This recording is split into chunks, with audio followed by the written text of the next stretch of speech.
زغوان اف ام. مرحبا بكم الناس الكل في قناتكم زغوان اف ام على الفيسبوك وكل مواقع التواصل الاجتماعي. اليوم احنا في بلاصه القنطره هذه اللي هي بين برحليمه وكذلك المقرن.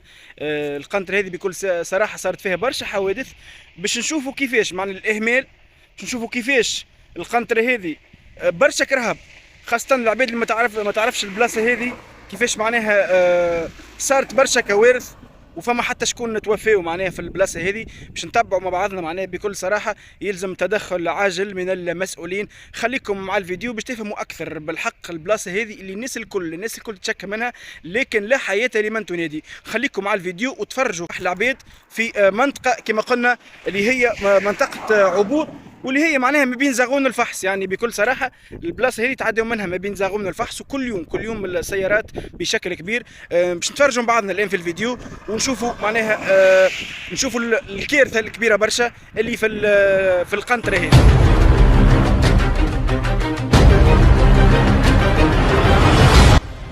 تفرجوا مليح معناها هنا كيفاش، شوفوا